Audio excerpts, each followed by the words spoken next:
వరంగల్ జిల్లాలో నర్సింగ్ విద్యార్థిని అనుమానాస్పద మృతి ఘటన కలకలం రేపింది. రాయపర్తి మండలంలోని ఓ తండాకు చెందిన యువతిని ఆమె ప్రేమికుడు మరో ముగ్గురు స్నేహితులతో కలిసి గంజాయి మత్తులో గ్యాంగ్ రేప్ చేసి చంపి ఉరివేసి ఆత్మహత్యగా చిత్రీకరించినట్లు కుటుంబీకులు ఆరోపిస్తున్నారు. పోలీసులకు ఫిర్యాదు చేసినా పట్టించుకోవట్లేదంటూ హైవేపై తండావాసులతో కలిసి వారు ఆందోళనకు దిగారు. బీఎస్సీ నర్సింగ్ చదువుతున్న సదరు యువతి తండాలో పెదనాన్న కుటుంబంతో కలిసి ఉంటోంది. బుధవారం రాత్రి కుటుంబ సభ్యులతో డాబా పైన నిద్రించిన ఆమె అర్ధరాత్రి ఆమె డాబా దిగింది. మళ్లీ పైకి వెళ్లలేదు. తెల్లవారాక కుటుంబీకులు కిందికి వచ్చి చూడగా ఇంట్లో అనుమానాస్పద స్థితిలో ఉరికి వేలాడుతూ కనిపించింది.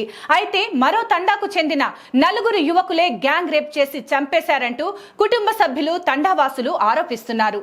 2 రోజుల కిందట సదరు యువకులు వచ్చి యువతిని కలిశారని చెబుతున్నారు. యువతి కాళ్లపై గాయాలున్నాయని, ఇంట్లో సైతం రక్తపు మరకలు కనిపించాయంటున్నారు. గదిలో ఆమె ఆత్మహత్య చేసుకుంటే బయట నుంచి ఎవరు గడియ పెడతారని ప్రశ్నిస్తున్నారు. ఈ నేపథ్యంలోనే పోలీసులు పట్టించుకోవట్లేదంటూ బాధితులు కుటుంబీకులు తండావాసులతో కలిసి వర్ధన్నపేట రహదారిపై ఆందోళన చేపట్టారు. పోలీసులు అక్కడికి చేరుకొని బాధితులకు న్యాయం చేస్తామని నచ్చజెప్పడంతో ఆందోళన విరమించారు. అనుమానిత 4 యువకులను పోలీసులు అదుపులోకి తీసుకొని విచారిస్తున్నట్లు తెలుస్తోంది.